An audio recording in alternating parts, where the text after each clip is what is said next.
long term, they've got a goal that they're going to burn a lot of people. Real good. We'll see you after a while then. Thank you, sir. Bye now. Is that good enough? Sounds good to me. What are we supposed to do? Okay. You go over to his place. They're loading out some trucks going elsewhere. Okay. But he will get you loaded today. It is 30-day pay. He pays 95 cents a mile. That means Sammy Dunn has been hired. The company on the other end of the phone promises to pay $1,303 within 30 days. That company is run by Frank Cerati. It's called OTR Incorporated. We were told to be there by 2 p.m. to pick up the freight. Once inside, Cerati himself questioned us about who we were and how we learned about him. That night, warehousemen loaded us and sealed the trailer. The next day, paperwork complete, we rolled southeast through the warehouse district and out into the Mojave Desert with 29,271 pounds of mixed freight consigned to Cerati's terminal in Grapevine, Texas. A driver like Sammy Dunn is paid according to how much his truck earns. If the truck owner gets cheated, then the driver loses. That was a real nice boss man, and he would more than likely give me something for my time and all, but he would be the one that would hurt, really. And if he was to have 2 or 3 loads like this, there would be no way. You know, it would just about put him under, you know, take everything he's got.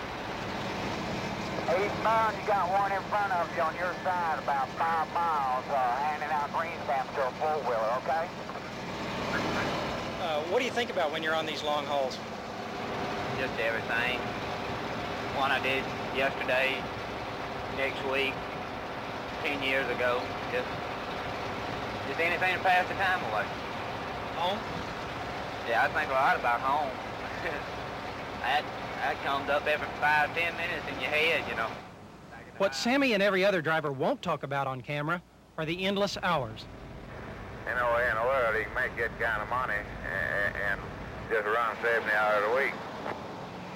Legally, they must average less than 9 a day, but it's an open secret they work 18, sleeping 4 or 5 hours in their trucks 7 days a week, except for only 8 or so days a month when they're home. As grueling as it is, most are thankful. I really like it, you know, because you see a different sunset and a different sunrise every day. It's all right. It's good that drivers accept the hardships because they really don't have a choice. Everything Sammy and his truck owner stand to earn comes in the last hours of his long days. For this trip, we were promised $1,303. But operational costs like fuel, maintenance, Sammy's pay, and insurance account for $990. Taxes, fees, and permits add another $167. We were weighed at every state line and our paperwork checked. 2158. Deregulation brought thousands of new truck lines into competition and lowered freight rates. So profit on a run like this is only $146. Losing nearly the full $1,300 to an unscrupulous broker can be ruinous, according to truckers everywhere we stopped. And it isn't funny when you're out there working your butt off and you end up losing everything you got. Okay, it's a hard road. They'll get you. How much? Very close, about $5,000. I told none of the drivers why we were photographing a story on trucking. Still, every one of them raised the problem of crooked brokers. At least half said they had lost trucks because of the rampant fraud. And I lost 3 pays on my truck, and they took my truck back. A lot of brokers will take you to the bank. I mean, they'll take the money, they'll take food from your mouth, in other words. They'll rip you off. Yeah. A man up in New Jersey went out of business. He just shut his doors and run off with his secretary and took all the money on the loads and everything. I never did collect. I was still getting, he's coming in to take us right now, right here at 80. Deregulation changed anything? Well, it's changed some. It's made it worse, really, because now you've got a lot of fly-by-night outfits in there. Never used to be. And so there's a lot more crooks can operate now than before. How much you get taken for? $400. Well, that's not too bad then. I guess that hurts though. It still hurts. It still hurts? $400, $400. It's like me taking a paycheck away from me. It hurts. 3 days out of California, we stopped to spend the night about an hour from OTR's terminal in Grapevine, Texas.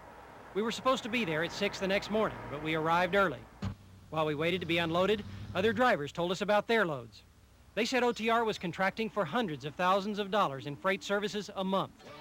The next day, our paperwork signed, we left OTR's terminal near Dallas and dead-headed eastward toward Sammy's home 600 miles away, listening to his favorite tune. Sweet home Alabama, where the skies are blue. Sweet home Alabama, Lord, I'm coming home to you. Sammy has been away from his family for almost a month. It's the one thing he regrets. Well, just like me, I can't be home right now. I'd like to be, but it's just not that much happening around the house for me to, have a job where I'll be home every night or say every other night. And so I just keep idling back to across this great nation until I do get something, Something comes up. Big wheels keep on turning, carry me home to my kin, singing songs about the Southland. I miss Alabama once again, and I think it's a sin. Yeah. 24 hours from Grapevine, we reach Grove Hill, Alabama. I know where y'all went to. Hey, Lily. Huh? Next, I'll try to collect the bill from Frank Cerati's company using my own fictitious billing service. And when that fails, you'll hear Cerati's side of the story. So you're gonna put me on television, huh?